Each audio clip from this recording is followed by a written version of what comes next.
It's going to be another amazing YouTube video. Today I got a great topic that I think that most entrepreneurs may want to listen to. And we're going to be talking about outsourcing versus in-house and why hiring a virtual assistant is the most smarter choice. And the reason why hiring a virtual assistant is the most smarter choice is because you get a direct access to the world's job pool market. Like when you're out here on American soil, you're going to be only restricted to the people that's in America. Now, the downside to that is America is facing significant inflation, so the cost of living, everything is going up. And when all that stuff goes up, the quality of your employees usually go down because one, they're not having good living conditions, they're demanding higher pay, and it financially don't make sense. Example, a $55,000 a year job here in America could easily be outsourced or transfer overseas to comfortably between $6,000 and $13,000. What that means is you can literally hire 4 people or 4 to 5 people for the price of one here in America. They do the same exact thing, have the same skills, have the same mindset, went to college, that's very educated, that can articulate, that can speak the English language. The only difference is they're far away and you're hedging the value of the dollar against whatever currency that they're accepting. So some parts of Africa is great. Definitely Asia, especially the Philippines. South Latin America is an amazing place to pick up people. Middle East, great for developers, coders. Asian countries such as the Philippines, great for customer service, admin. Latin America, great for customer service, admin, high skills, C-level suite positions. A lot of companies are going offshore. You look at your Coca-Colas, your Pepsis, all of the big American Express, all the big companies are using virtual assistants or remote employees or offshore or international employees in some capacity in their business. And if you're not tapping into that, you're leaving a ton of money on the table. Now, I know you're wondering, but you know, Antoine, having your team inside the office is where you build culture and ultimately where you build big companies. Let me tell you, Facebook has scattered teams all throughout the world, and they built amazing culture. Same as Twitter built amazing cultures. A lot of your big top IT firms have teams scattered all around the world. So I don't think that's an issue. I'm gonna show you how this really works. Talking to a good developer friend a few years ago, and he said, "Hey, I want to hire a VA as an architect. Here's why."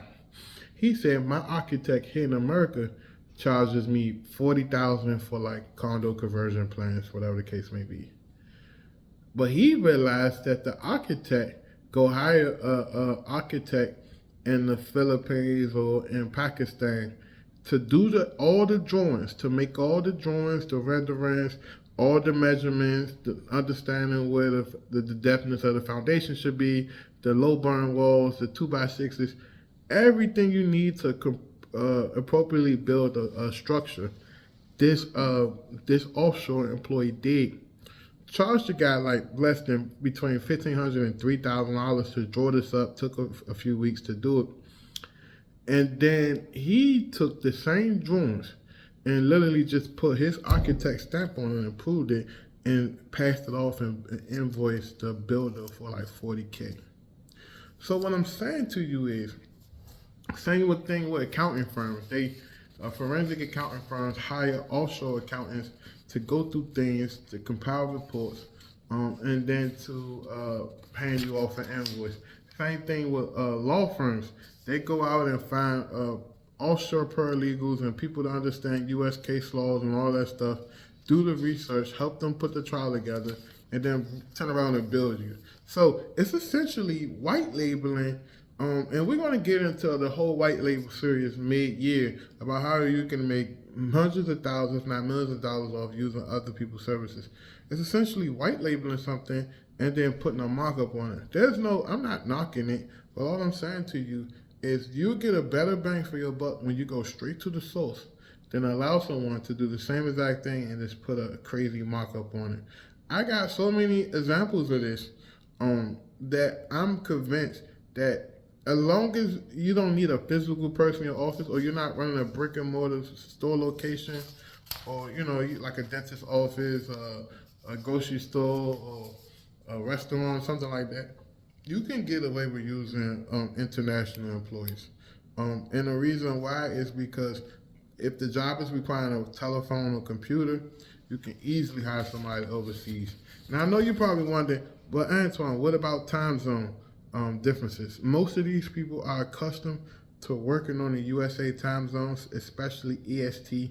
You got to understand, everybody operates on the EST because that's why our biggest stock exchange and our biggest currency is traded on the EST time zone here in New York. So the point I'm making to you is everybody respects the US time zone. So that's not an issue. Most people grow up, working a graveyard shift. So it's not like they don't know that they have to work the 12-hour time difference. That's just what it is.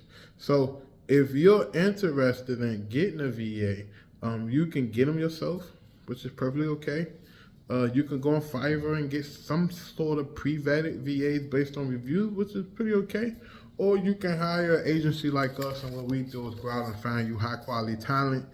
We do all the interviewing, all the applications, sifting through, and then we will find the best people and onboard them to your business. If you're interested in that, head over to our website, ceo929.com, and we'll hook you up. I think everybody who runs a business should at least diversify their workforce with some sort of international employee pool. Like I said, you have access to some of the most smartest people around the world for 60-70% what you'll pay a person here in America.